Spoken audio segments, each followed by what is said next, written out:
Saudara melawan penetapan dirinya sebagai tersangka oleh penyidik Kejaksaan Tinggi Kalimantan Tengah 14 Februari 2022 lalu, berbagai upaya hukum dilakukan Haji Asang Triasa. Dikabarkan sebelumnya setelah melapor langsung ke Komisi Kejaksaan Republik Indonesia, Jaksa Agung Muda Pengawasan, Jaksa Agung Muda Bidang Tindak Pidana Kasus, mengadu ke Komisi Nasional Hak Asasi Manusia atau Komnas HAM.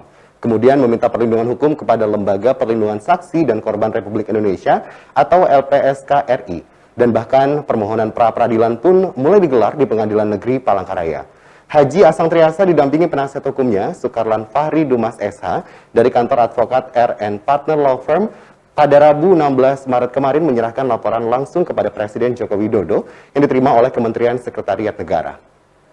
Seperti yang dikabarkan sebelumnya dalam laporannya, Haji Asang Triasa membandingkan peristiwa kriminalisasi yang menimpanya dengan kasus Nur Hayati di Tangerang, Jawa Barat yang viral karena sebagai pelapor korupsi justru ditetapkan sebagai tersangka dan akhirnya penuntutannya dihentikan kejaksaan. Mengutip keterangan Jaksa Agung Muda Tindak Pidana Korupsi terkait kasus Nur Hayati yang prinsipnya menyatakan seharusnya pengadu kasus korupsi tidak bisa ditetapkan sebagai tersangka, maka Haji Asang Triasa sebagai orang yang diperintahkan untuk bekerja sesuai SPK yang sah berdasarkan putusan Pengadilan Negeri Kasongan yang dikuatkan Pengadilan Tinggi Palangkaraya telah melaksanakan pekerjaan dengan itikat baik dan seharusnya diberi upah akan tetapi justru tidak dibayar upahnya sesuai perjanjian. Sebagai orang yang dirugikan, orang yang berupaya untuk memperoleh keadilan sesuai ketentuan pasal 17 Undang-Undang Nomor 39 Tahun 1999 tentang hak asasi manusia dan selanjutnya berjuang untuk memulihkan hak-haknya sebagai pelapor yang melaporkan dugaan terjadinya tindak pidana korupsi kepada Kejaksaan Tinggi Kalimantan Tengah pada Selasa 2 Februari 2021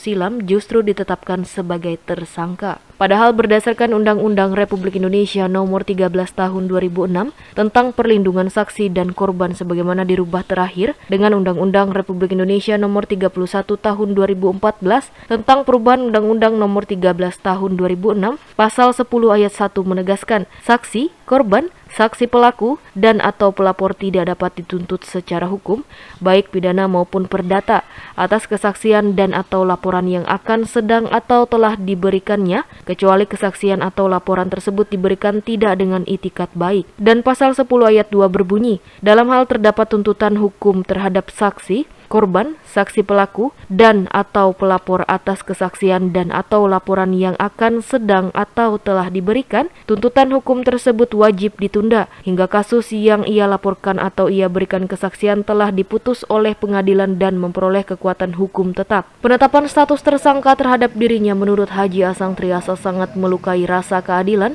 Bagaimana tidak, dirinya yang melaporkan dugaan korupsi 9 kepala desa yang tidak membayar upahnya sebagai salah satu upaya memulihkan hak-haknya, justru membuat dirinya ditetapkan sebagai tersangka pelaku tindak pidana korupsi oleh penyidik Kejaksaan Tinggi Kalimantan Tengah.